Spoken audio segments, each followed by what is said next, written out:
It's crazy because as a Christian, as somebody that's trying to get closer to Jesus, a lot of the times we will beat ourselves up over our mistakes. And what I mean by this is there might be times where you feel like you are getting closer to Jesus. You want to go closer to Jesus. But then all of a sudden, some emotion, something evokes an emotion, something gets that emotion out of you, that anger, that frustration, that, I don't know, pettiness, whatever it might be, man, the normal human emotions. And when that comes out, you feel like, oh my gosh, what is wrong with me? Why am I feeling this? Why? You start beating yourself up over it. And this is something that can really hold us back as Christians because it's going to stop us from really trying to get better and better at this when we start beating ourselves up anytime something bad happens. And it's going to prevent us from actually putting ourselves into these situations that evoke that emotion so that we can grow from that. And what I really want to dive into is that accepting our mistakes is so freaking key, man. Accepting the mistakes that we make or the shortcomings that we have, the weaknesses that we have as a Christian, as somebody that's trying to get closer to Jesus, is the best way for us to actually grow and be better. And the way that I actually realized this, man, is I've been hearing over and over recently from this guy that really talks about like accepting our negative emotions as much as we accept our positive emotions. We're not holding on so much to those negative emotions, like, oh, I can't have those negative emotions. I want to push them away. I want to hide them away underneath the closet and I never want them to come up. When you stop doing that, all of a sudden it becomes easier to prevent those from coming and to go towards those good emotions and to live in love a lot more, which is what we want to do. So the way that I really saw this in my life happen was like with me and my girlfriend, like there would be times where sometimes she'll say something, okay, like 2 days ago, she texts me and she says something and she texts me and it rubbed me the wrong way. And I was like, well, that happened. I think I told that in a video, but recently again, yesterday, I was sitting there and I believe that she said something. She was like, doing her little thing and she was getting a little bit like, we had to talk about something that had come up, something that we were kind of like, okay, we don't know what happened there, what went wrong there. And it was like, okay, I wanted to talk about it. So we talk about it and we go back and forth. And I felt like we did a pretty good job. I wanted to understand her and I wanted her to understand where I was coming from and to meet in the middle there. But of course, after we talked, it's like, okay, maybe I should have, maybe I should have done a little bit of this. Maybe I should have tried to understand her even more. Maybe I should have done this. Maybe I should have done this.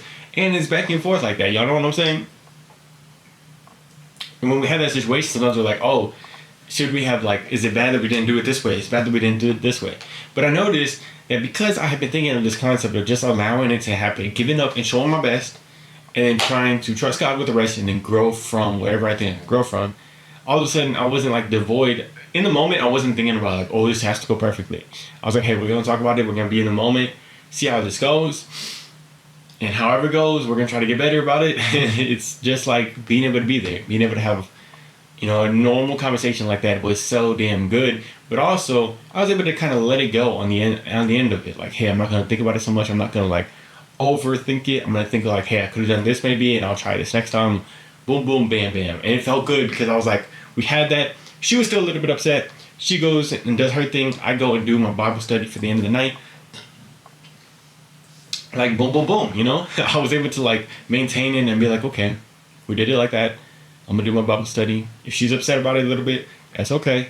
We're gonna talk about it. And for the rest of the night, we were pretty good. And that's all it takes, man. And I really saw there the importance of letting go of needing a specific outcome, but also just accepting our mistakes when we are, coming up as Christians. The emotions. Okay, so basically what it was is that I kind of felt a little bit of frustration. I was like, oh, I'm a little bit upset. I'm a little bit angry, or I'm a little bit, whatever. And because of that, sometimes I feel oh, I'm not supposed to be feeling that. I'm not supposed to, us as Christians, we're not supposed to feel this anger, feel upset about this. But because I've accepted those emotions that they're going to come every now and then, I was like, okay, why do I feel that? Is there something we can do about this? And it felt so much better looking at it from that. It was I was looking at it from the outside looking in, oh, I got this anger right here. What's going on here? And I could kind of just try to understand why I'm feeling that. And then I start to be okay, here's how we can talk about this, but also for the next time, this is how I can stop myself from getting to this place. Boom, bam, bam. So if you're in this place right now, as a Christian, as somebody that's trying to get closer to Jesus, if you're feeling those negative emotions, it's okay. You're not the worst person in the world. You're not automatically going to hell because you're feeling these negative emotions. We are human. Even Jesus asked God, why do I have to, be crucified? If it's possible, please pass this cup from me. So it can be scary knowing that we are going to face these emotions. But if we can accept if we can handle these emotions, we can see and we can go where we're going to go with these emotions, then we are not going to fear going out there and knowing that there's going to be things that are going to evoke those emotions, but we can look at it from a neutral place and try to be better about it and try to grow from it. I love you guys. Let me know how y'all doing today, man. Let me know what's the most exciting part of your week so far. I love you guys. Peace.